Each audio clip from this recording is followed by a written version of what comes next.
você possa imaginar, da agenda convencional da educação, que eu não sou especialista, não sou estudioso disso, eu sou engenheiro civil, mas procurei me assessorar, procurei ouvir. Então, tudo aquilo, escolha de diretor por mérito, capacitação de professores, professor com nível superior, tudo isso numa rede municipal que era a negação disso tudo. Os diretores eram escolhidos por critérios políticos, era o chefe do bairro ou do distrito que indicava o diretor. Mais da metade dos professores não tinham formação pedagógica, não tinham nível superior. O ingresso na carreira, pela sua ampla maioria, não tinha se dado através de concurso público. Havia aí também um componente de fisiologia, de clientelismo. As escolas, na sua rede física, era deplorável, escuras, mal ventiladas, quando chovia, goteiras, enfim, era o caos, né? E eu tive muita ajuda, eu tive uma ajuda assim, de assessoria de uma dessas instituições não governamentais. Acho que eu tenho o dever de dizer que é a Fundação Ayrton Senna, que ajudou na diretriz, e tive a ajuda de um programa do governo federal, que era um financiamento do Banco Mundial, que chamava Projeto Nordeste para investimento em estrutura física. Então, eu fiz desses 4 anos uma verdadeira revolução naquilo que era a precariedade da rede municipal de Sobral. 3 concursos, passamos a ter 100% dos professores com nível superior, aqueles que não eram a gente deslocou para outras atividades, diretores eram escolhidos por mérito em seleção, fizemos muitos investimentos em reformas, em construção de novas escolas, em aquisição de equipamentos, carteiras escolares, computadores, enfim, toda a agenda foi cumprida. E ao final do meu primeiro mandato, eu resolvi fazer uma avaliação externa do que tinha se transformado a educação. Eu, crente que estava maravilhosa, a rede municipal de Sobral.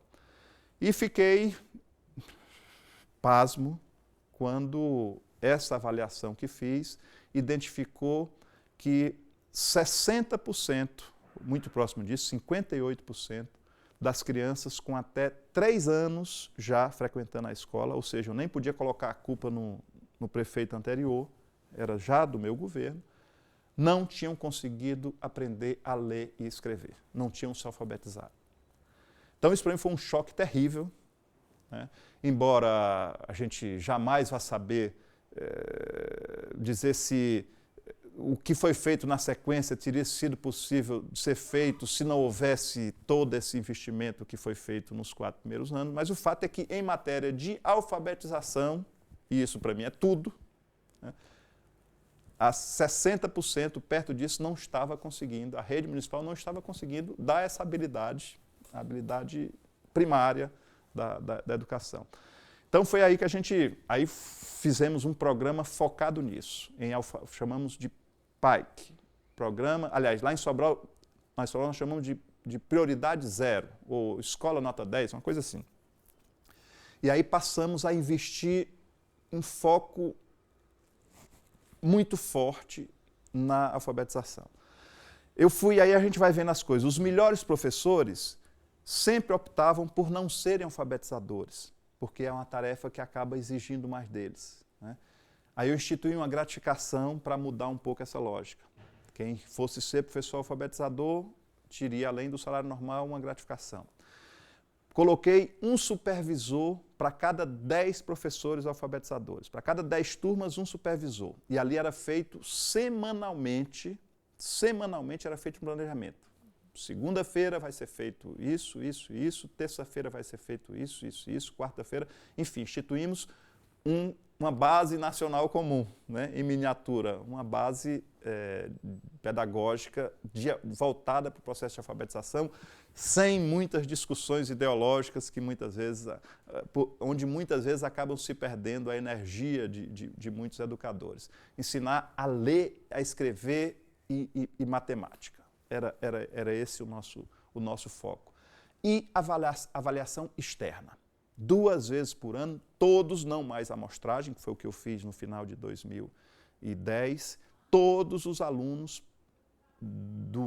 instituímos 1 ano a mais no ensino fundamental, que foi também um pioneiro do Brasil. Hoje já são 9 anos. No meu tempo era só 8, e eu instituí o primeiro ano para a criança já no sexto, aos 6 anos, que é a idade da alfabetização, ter esse foco e, de fato, ser atendido o objetivo. Então, avaliávamos todos 2 vezes por ano. 1 ano no final do primeiro semestre, há tempo ainda de corrigir algumas distorções, e 1 ano no segundo semestre. E divulgar esses resultados, que é para mim também uma coisa fundamental. Porque às vezes você, enquanto está tudo no escuro, está todo mundo bem, ninguém se incomoda. Você não consegue identificar quem fez um bom trabalho, para elogiar, para reconhecer, e você fica escondido quem fez um mau trabalho. Então nós passamos a divulgar isso. Então premiamos os que conseguiam instituir lá uma gratificação para o final do ano, dentro das metas que nós fixamos, 70% no primeiro ano, 85% no segundo ano, 95% no terceiro ano. Conseguimos cumprir essas metas e, enfim, isso ficou como uma referência. Fizemos um material didático padronizado, né? E isso permitiu que a gente conseguisse atingir. Sobral hoje ou teve na época o melhor percentual de crianças alfabetizadas no primeiro ano, a rigor no ano 0, porque não era nem o primeiro ano, era a alfabetização que a gente colocou como parte do ensino fundamental, porque a legislação já dava liberdade para isso. E é a isso que eu atribuo o sucesso seguinte. Isso fez com que, de fato, se alfabetizando, as crianças tivessem um desempenho melhor no segundo, no terceiro, no quarto, no quinto.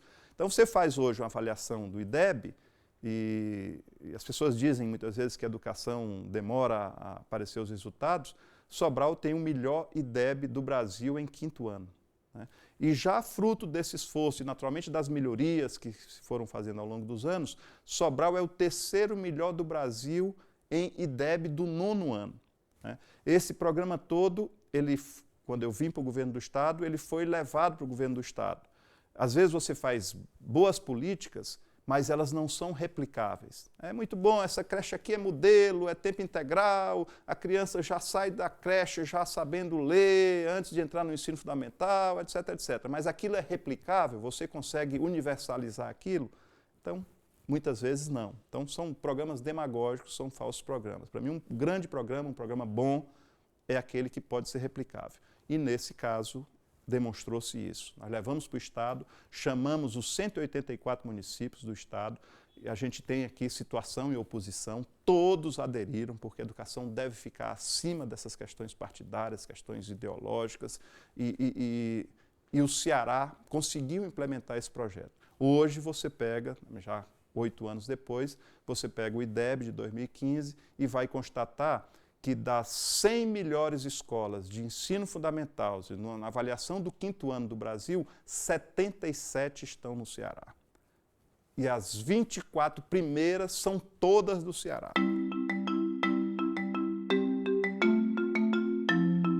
A Dilma, ela foi presidente no primeiro mandato com a economia do país em crescimento, com as commodities, petróleo, minério de ferro, soja, tudo com preço muito elevado que, naturalmente, fazia com que entrasse mais recursos no nosso país. Aconteceu no fim do primeiro mandato dela uma queda das commodities internacionais, os seus preços internacionais, e ela inicia um segundo governo tendo que tomar uma série de medidas de contenção de despesa, e isso, acho que o maior símbolo disso é a convocação do Levi para cumprir esse papel de mãos de tesoura e tentar conter as despesas. Então, é nesse contexto, janeiro de 2015, que eu fui convidado por ela para assumir o Ministério da Educação. Tinha que administrar cortes. Ela me disse que já tinha me convidado 2 vezes anteriormente.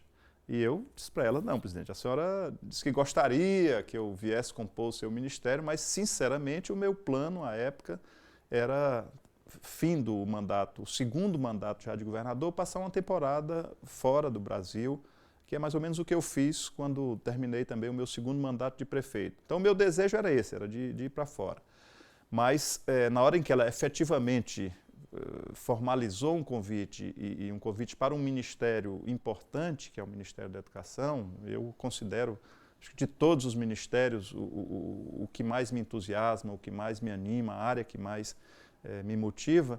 É óbvio que eu tenho também uma coisa republicana de que a gente não nega um convite de um presidente. Então, somando essas coisas, o compromisso que eu tenho com a educação, a experiência que a gente tinha, eu pessoalmente acompanhei as ações que mudaram uma cidade do interior, as ações que mudaram para melhor a educação pública no estado do Ceará, eu me enchi de motivação para colocar em prática boa parte das políticas públicas que tínhamos implementados no município e no estado a nível nacional. A minha experiência política, administrativa, no meu município, o município que eu nasci, a cidade de Sobral, fui prefeito por 2 mandatos e lá tive a oportunidade assim, de muito proximamente, muito com envolvimento pessoal meu, executar um conjunto de políticas na área da educação que transformaram esse município numa referência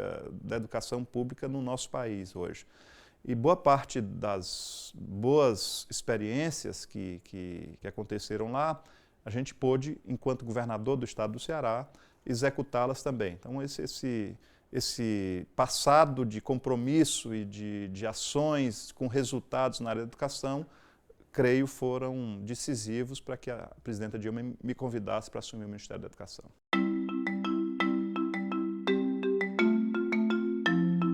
A presidenta Dilma, ela cunhou, e tenho certeza, encomenda dela própria, né? Ela queria focar o seu mandato, o seu segundo mandato, na educação.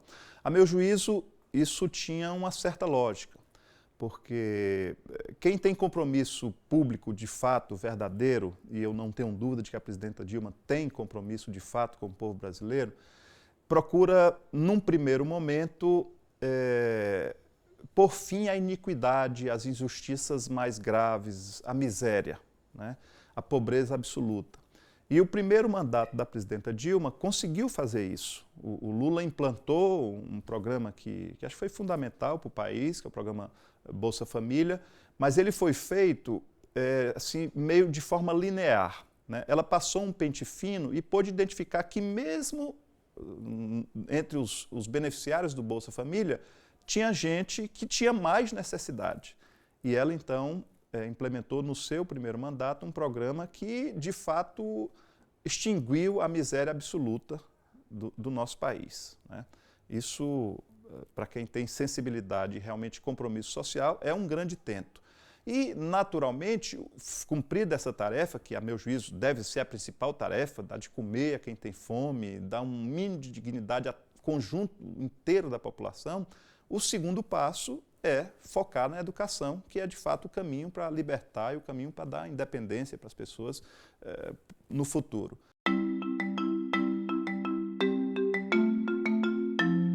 Para mim, em educação, tem algumas coisas que são óbvias, né, e que, infelizmente, parece que até hoje não conseguiu tratá-las como obviedades. Quero dar um exemplo. A alfabetização, né? Não faz sentido um país como o Brasil ter perdido tanto tempo e ter gastado tanto dinheiro não com educação na idade certa, aos 6 anos de idade, mas com programas de alfabetização de adultos, porque não fizeram lá na hora certa, na hora mais propícia, essa obviedade, que é o passo primeiro da educação. Ninguém pode dar a quem quer que seja a oportunidade de se educar, de ter acesso ao conhecimento, se não tiver alfabetizado, né? E o Brasil deixou, durante muitas décadas, milhares, milhões de brasileiros fora dessa ferramenta básica, do acesso a essa ferramenta básica que era a alfabetização.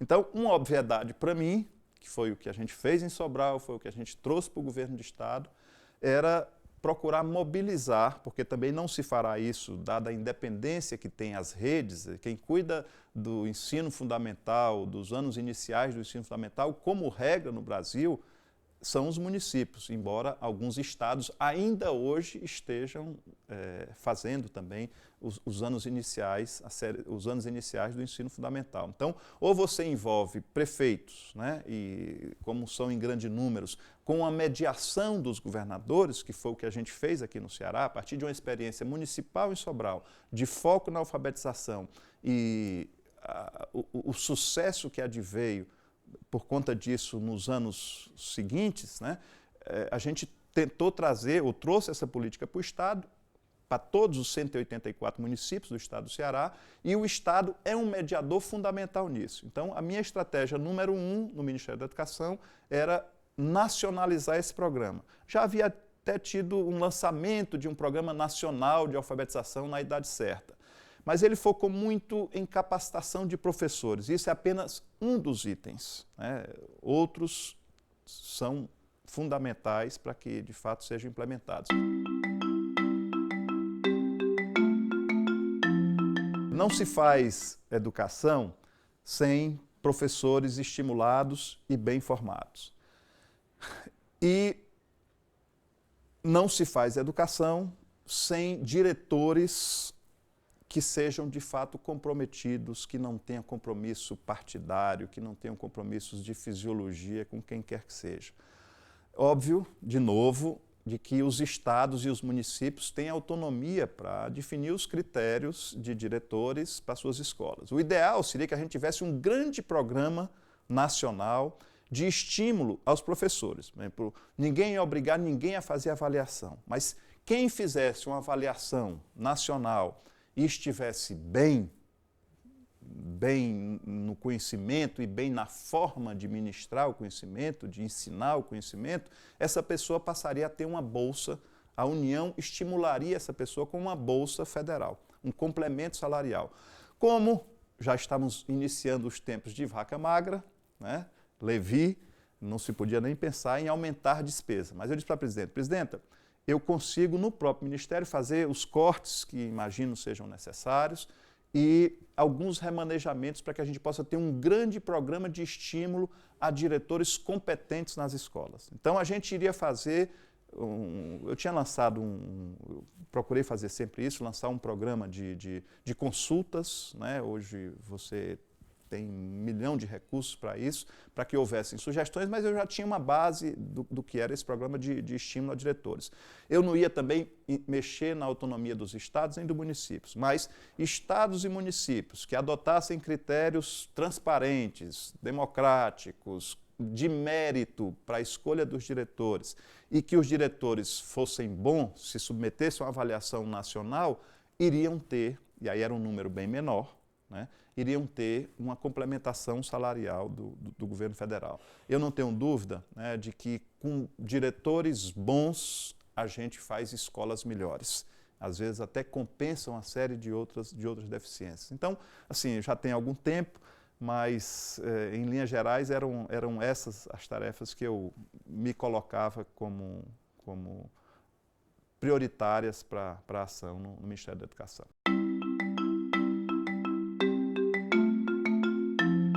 Eu confesso não sei exatamente em que estágio se encontrava a discussão de uma base nacional comum. Acho que já tinha sido uma determinação da legislação, da Lei de Diretrizes e Bases da Educação, mas a prioridade que eu dei na definição da minha equipe foi convidar uma pessoa que eu sabia que tinha compromisso verdadeiro com a base nacional, com a tese da base nacional comum, que ainda enfrenta alguma resistência aqui e acolá, cada vez menos, mas ainda enfrenta, e dê a ele como prioridade número 0, né, 0 entendida como antes do 1, né, o trabalho pela base nacional comum. Convidei o Manel Palácios, um mineiro comprometido com isso, para assumir a Secretaria de Educação Básica do Ministério. E fiz a primeira reunião com ele, convidando algumas pessoas de fora, convidando sindicato de professores, convidando algumas instituições filantrópicas, instituições privadas, né, que apoiam a educação. Esse é um dos grandes méritos que a educação, que o Ministério da Educação tem, não é nem o Ministério da Educação, é que a educação brasileira tem. A educação brasileira, além da estrutura formal, da Secretaria de Educação Municipal, da Secretaria de Educação de Estado, do Ministério da Educação, ela conta com um conjunto de instituições, né, privadas, filantrópicas, que dão um apoio extraordinário, né? Eu posso falar aqui da Fundação Ayrton Senna, posso falar do Instituto Unibanco, posso falar da Fundação Lema, sem querer ser injusto, Educação para Todos. São muitas instituições não governamentais que apoiam. E convidei boa parte dessas instituições e eles tiveram um peso decisivo para que hoje a gente tivesse a Base Nacional Comum.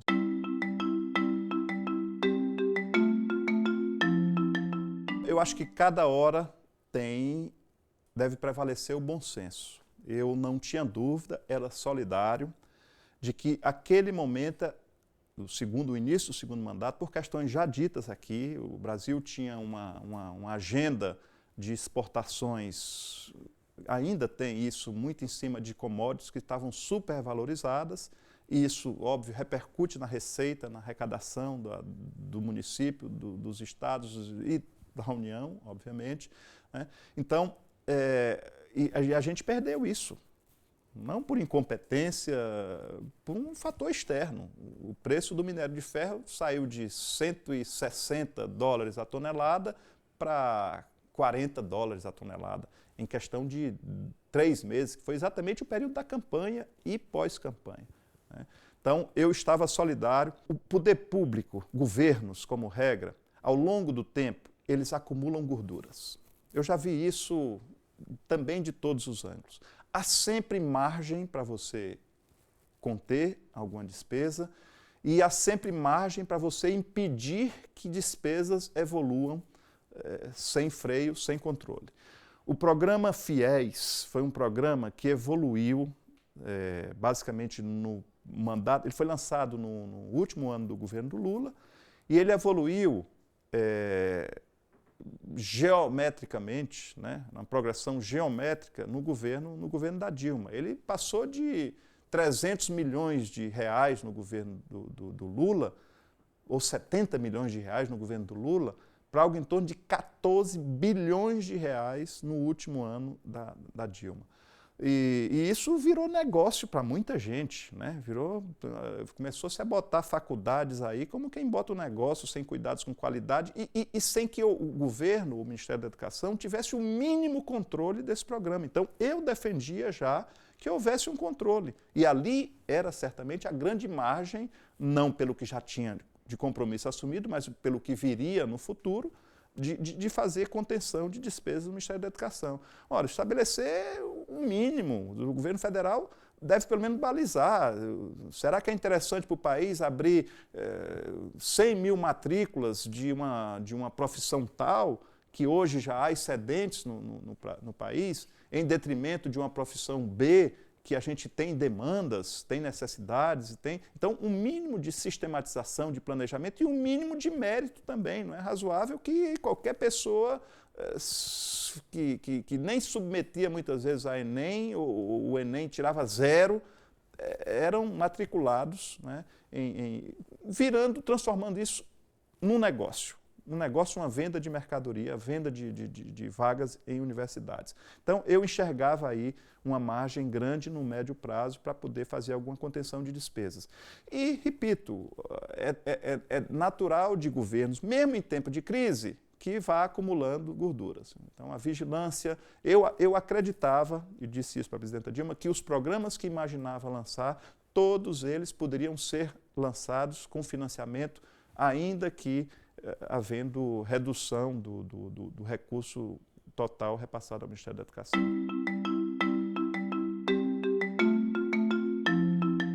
Eu cheguei no governo, assumi no primeiro dia do segundo mandato dela, e a eleição para a presidência da Câmara se daria dali a um mês. acho que era no final de janeiro ou no primeiro dia de fevereiro. E eu já cheguei lá com a realidade posta, né? Eu era governador até então, não circulava tão intensamente nos corredores de Brasília, principalmente no Congresso Nacional. E já havia muita má vontade no Congresso Nacional, eu enxerguei isso, vi isso claramente.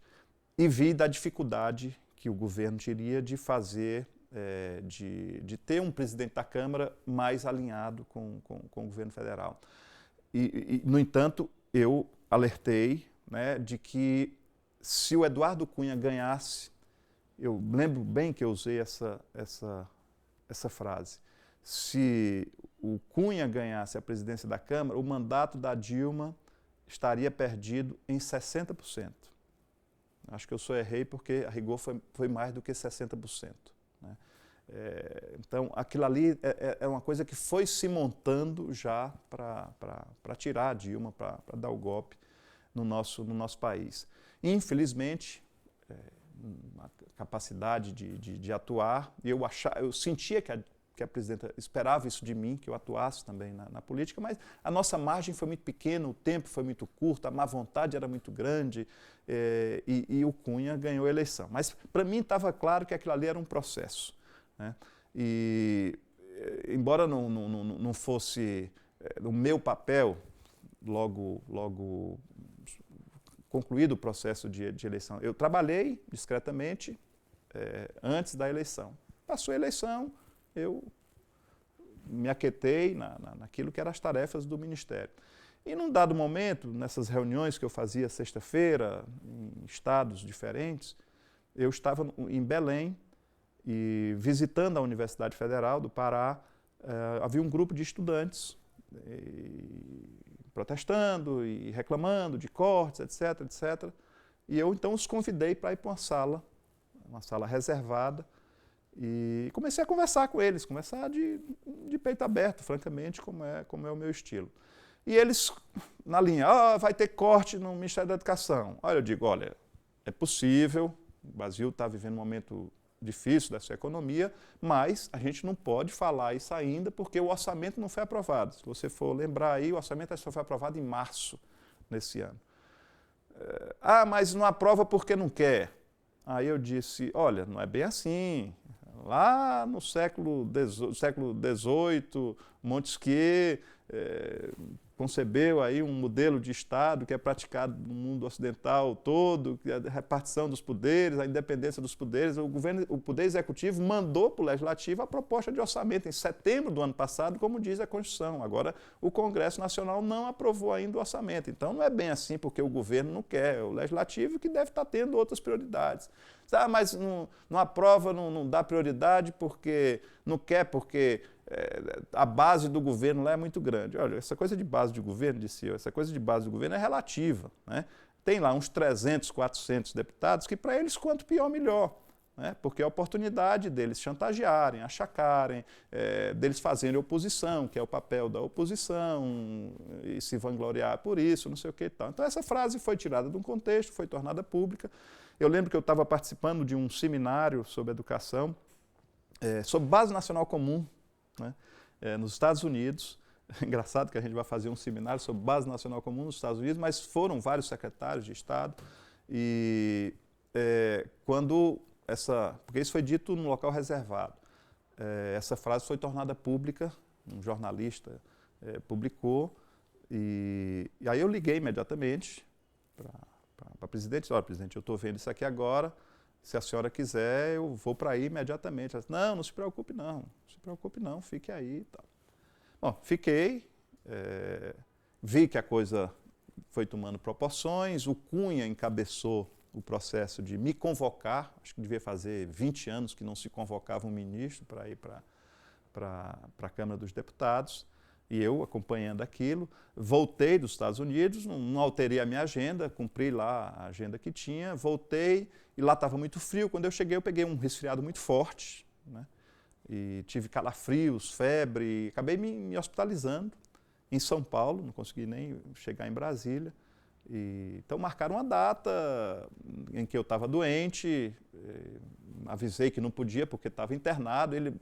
teve a ousadia, né, a arrogância de mandar uma equipe de deputados para ir lá no hospital Sírio-Libanês de São Paulo para ver se eu estava realmente hospitalizado. Acho que ele é tão mentiroso e acha que os outros devem mentir também, usa tanto de disfarçatez que acha que os outros devem ser também. Mas enfim, então logo fiquei recuperado, marquei, aliás, atendi a nova data marcada por eles, que era uma convocação, não tinha nem essa prerrogativa de eu marcar a data, e fui para lá. Eu fui para lá, não foi com disposição beligerante, eu não fui com disposição de guerra, eu fui para lá para dizer, olha, eu disse aquela frase numa sala, eu sou parlamentarista, a minha origem política é o parlamento, o primeiro mandato que eu ocupei foi de deputado estadual, eu fui primeiro secretário, fui líder do maior partido, fui presidente da comissão mais importante, fui presidente da Assembleia Legislativa, valorizo a atividade parlamentar, sei o quanto é importante, de fato, para a democracia o parlamento, mas entendia que havia distorções no nosso parlamento e que eu, como cidadão, não estava ali como ministro, era uma reunião fechada, tinha dito aquilo que é a minha opinião e ratifiquei, ou disse novamente que achava que ali tinha uma parte boa, né? E quando eu disse 300 e 400, não eram todos eles achacadores, estava envolvida aí uma parte que era oposição e que estava no papel dela fazer oposição, agora tinha uma parte que era governo, né? E essa parte que era governo, base do governo, ficar criando dificuldade para o governo, a meu juízo não tem outro nome para isso que não chantagem, que não achaque, né? Criar dificuldade para tentar vender facilidades ou arrancar alguma coisa na base do fisiologismo do governo. Então eu disse aquilo francamente, mas sem ser uma posição beligerante. Não tinha problema nenhum em pedir desculpas se alguém tinha se achado injustamente atacado, mas achava que a frase estava dita e quem não fosse não precisava vestir a carapuça, né? Mas ele tinha preparado, além da minha convocação, o Cunha, ele tinha preparado uma lista de oradores, né? Até o meu partido, o líder, a pessoa que foi falar pela liderança do meu partido, acabou atendendo um pouco o papel dele, até porque tinha uma relação lá pessoal com o poderoso, à época, Eduardo Cunha. Quando eu vi que aquilo era um circo armado, eu fiz o que fiz, disse que ele, de fato, era o chefe dos achacadores, e isso tudo está provado aí hoje, e virei as costas e fui embora. Né? Obviamente, se eu fiz isso, eu coloquei o governo num constrangimento. Eu, enquanto ministro, estava lá enquanto ministro, e se fiz o que fiz, eu colocava o governo num constrangimento. E saí de lá imediatamente para o Palácio para colocar o meu cargo à disposição. Quer dizer, olhando retrospectivamente, né, não por mim, mas se eu fosse a Dilma, ou a Dilma, se tivesse uma iniciativa de se impor, eu, no lugar dela, não faria a demissão, porque não aceitava a demissão, porque o que ela fez foi se render a ele, né? Se render a ele.